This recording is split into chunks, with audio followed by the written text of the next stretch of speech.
बैठिए, इधर बैठिए। Are you okay, man? Yes yes.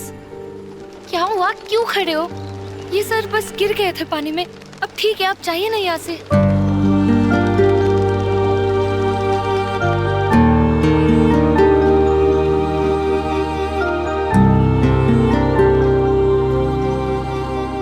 ये एहसान नहीं, मेरा फर्ज था। अगर आपकी जगह पे कोई और भी होता ना तो मैं यही करती।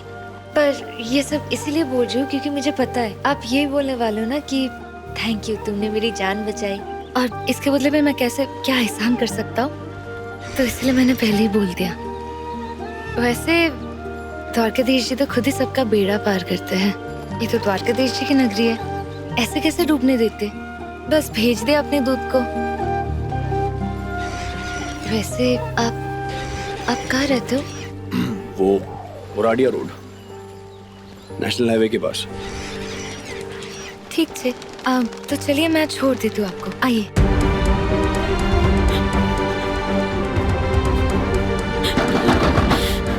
कोई खोलो प्लीज, कोई है यहाँ, सुन रहा है मेरी बात? मेरे दोस्तों ने मुझे यहाँ बंद कर दिया, प्लीज मुझे एग्जाम देना है।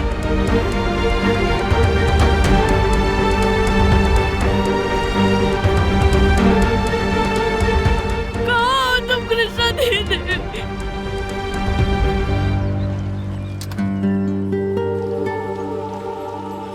अब तुम ये भी कहोगे कि तुम्हें पहले से ही पता था कि तुम्हें मुझे छोड़ना है? नहीं, इतनी भी फ्री नहीं है कृष्णा। वो तो मैं उसी तरफ जा रही थी तो मैंने सोचा कि आपको छोड़ दूं। दरअसल वहाँ बहुत बड़ी शादी हो रही है, बहुत अमीर लोग आए हुए हैं, वो भी मुंबई से। किसी आर्यमन की शादी कराने। सुना है वो थोड़ा खड़ूस है, सड़ू भी है। एक सेकंड, क्या खड़ूस? हाँ, लोग तो कह रहे थे कि रोटी से ज्यादा उसका मुंह फुला हुआ रहता है। खैर, बस उसी शादी के प्लानिंग का लोकल कॉन्ट्रैक्ट मिला है मुझे। दरअसल द्वारका में मुझसे बेहतर काम कोई कर ही नहीं सकता, और ऐसे रोज रोज थोड़ी शादियां होती है द्वारका में। गाना अच्छा गा लेती हो तुम वैसे। आपको अच्छा लगा? गाना गाना पसंद है आपको? मेरे पास ना कर्जदारों को चुकाने के पैसे हैं और ना ही हिम्मत है इस शर्मिंदगी भरी जिंदगी को जीने की, इसलिए मैं घर छोड़कर जा रहा हूँ। ये मेरा कार्ड। शादी, मुंडन, 13वीं, नौकरी, सबकी पार्टी, केटरिंग, गाना बजाना सब कुछ करवा लेती हूँ द्वारका में। वो क्या है ना, द्वारकाधीश जी से स्पेशल कनेक्शन है मेरा। और हाँ, वो द्वारका की स्पेशल भजन संध्या भी करवाती हूँ। मैं खुद भजन गाती हूँ, तो कभी जरूरत पड़े तो बुला लेना। और ये कार्ड भी तुम्ही ने बनाया? बड़े लोगों को ऐसे ही काम मिलता है ना, और मैं तो इतनी बड़ी हुई नहीं तो मैंने खुद से ही कार्ड बना लिया। अब तक बड़ी नहीं हुई, लेकिन बन सकती हो। शुक्रिया। चलिए आइए बैठिए। और हाँ, ये ना आप घर जाते कपड़े बदल लेना, नहीं तो सर्दी लग जाएगी।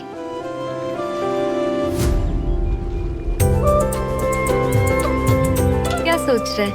ये लड़की के पीछे नहीं बैठ सकते? ये ठाकुर जी की नगरी है, और यहाँ पे ना कृष्णा जी के नाम से पहले भी राधा मैया का नाम लगता है, और नारायण से पहले लक्ष्मी जी का।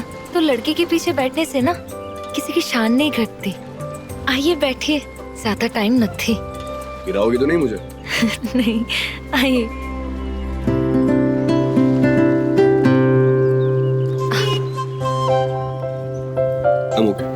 ओके। माफ करना।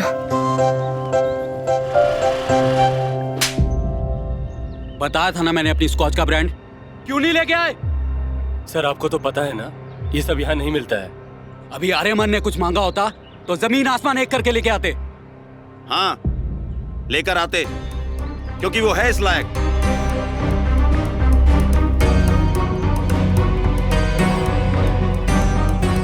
क्यों? मैं लायक नहीं हूं?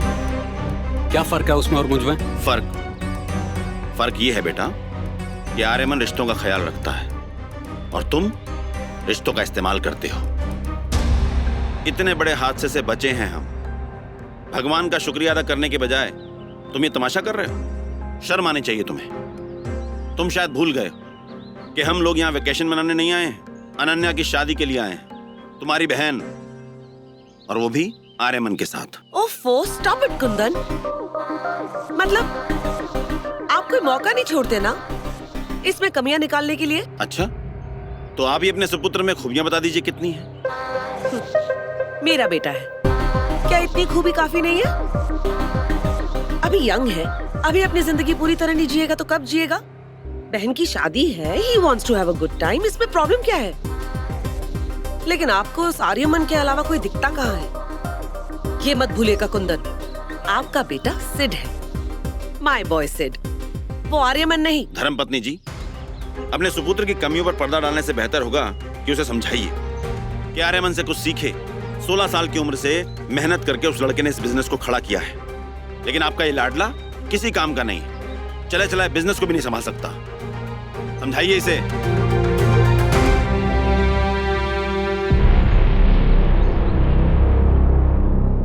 सिड बेटा, काम डाउन, अपने दिमाग को ठंडा रख। क्या ठंडा रखूं माँ?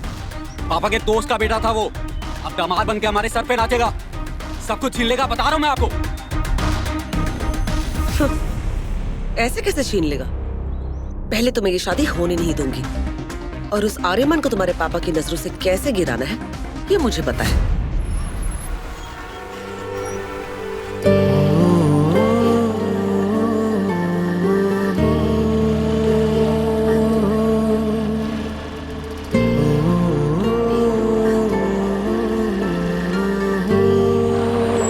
वैसे सर, एक बात पूछूं आपसे? पूछो। आपकी आंखें बहुत खाली खाली दिख रही है, कोई परेशानी है क्या आपको? नहीं, अगर कोई परेशानी है तो आप मुझे बता सकते हो। मैं द्वारकाधीश जी के पास जाकर आपके लिए सिफारिश लगाऊंगी, वो अब सुनते हैं मेरी। वैसे तो आजकल मेरी पर्ची नहीं उठा रहे, शायद आपकी वो उठा ले। अपनी किस्मत खुद बनानी पड़ती है, इसलिए मैं किस्मत में नहीं, मेहनत पे भरोसा रखता हूँ। भगवान की बनाई हुई लकीर है ना, उनसे सिर्फ इंसान बनते हैं, खुली छूट नहीं मिलती। आप ना बिल्कुल मेरे भाई मोहन जैसे बात कर रहे हो। आजकल उसकी भी कट्टी चल रही है द्वारकाधीश जी से। मैं अगर एग्जाम नहीं दे पाया तो मैं फेल हो जाऊंगा, अगर फेल हो गया तो पापा।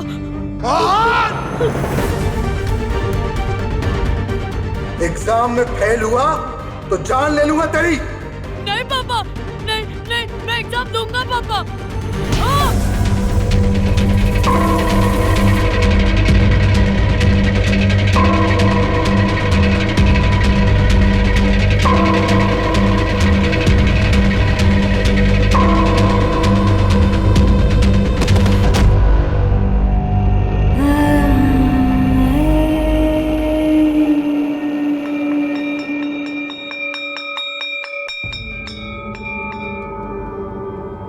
Good morning sir. Good morning.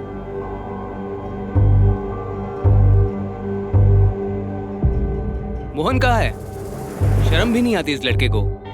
इसकी बहन इतनी मेहनत करके इसे स्कूल भेजती है, पर इसे कोई परवाह नहीं है। Arya, where are you? कहाँ रह गया ये? दी इतनी टेंशन क्यों ले रही हो? आ जाएंगे जीतना। जीजू की चमची, तुम मेरी बहन ही हो उसकी। कितने सालों से मैं अपनी वेडिंग प्लान कर रही हूँ। तेरा लहंगा, मेकअप, है ये decoration, I want a perfect wedding. तो है जीजू प्री वेडिंग शूट वाले दिन गायब। Ketan, come here. आर्या कहाँ है? मैंने कॉल किया था बट लग नहीं रहा। तुम्हें तो उसके चीखने, खांसने, बाथरूम शेड्यूल सबके बारे में पता होता है ना। अगर फोन नहीं लग रहा है तो उसकी लोकेशन ट्रेस करो। Find him. गॉड। हाय चमचे जी, where is your raja ji? Ma'am, मेरा फोन दे दीजिए, उसमें इंपॉर्टेंट फाइल्स हैं, डिलीट हो जाएंगी। ओके, फोन चाहिए? यस। लो। Oh shit. मैडम, सनलाइट चली जाएगी तो फोटोज अच्छी नहीं आएगी। तो क्या करूं? सन पकड़ के खड़ी हो जाओ? सोचो, मैंने तुम्हें हायर किया है, तुमने मुझे नहीं। What an idiot। फोन। अब यहाँ खड़े क्या हो? जाके ढूंढो आर्यमन भाई को। देखा नहीं वो कैसे गुस्से में गई है? Stupid। बेचारा, क्यों परेशान करती है इतना मेघू तो उसको? क्योंकि वो भाई का चमचा है, इतना परेशान करना तो बनता ही है। कम ऑन मेघू, तेरे बड़े भाई है वो, ये बात तुझे समझनी चाहिए। तुझे प्रोटेक्ट करते हैं, तेरी फिक्र करते हैं, उनकी जो ये केयर फिक्र है ना, मुझे ये सब सिर्फ टॉर्चर लगता है, मुझे घुटन महसूस होती है।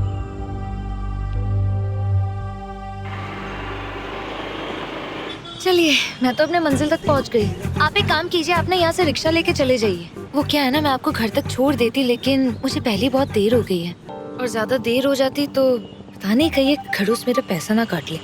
सच कहूँ, ये अमीर लोग ना बड़े बबूचक किस्म के होते हैं, नहीं?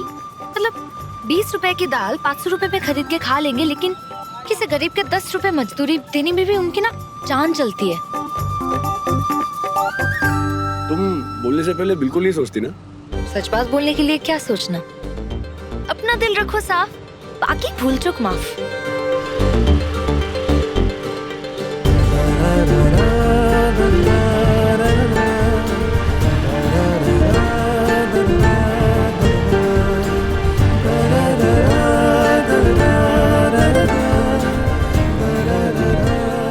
आर्यमन सर आ गए।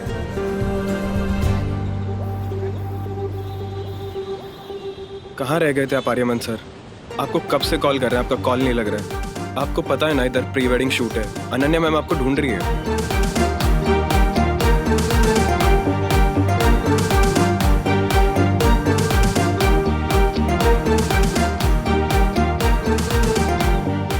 ये बिना बारिश के कैसे भीग गया आर्यमन सर? बिना बारिश के कैसे भीग गया? बड़ी इंटरेस्टिंग सी कहानी है, इत्मीनान से सुनाऊंगा मैं कभी।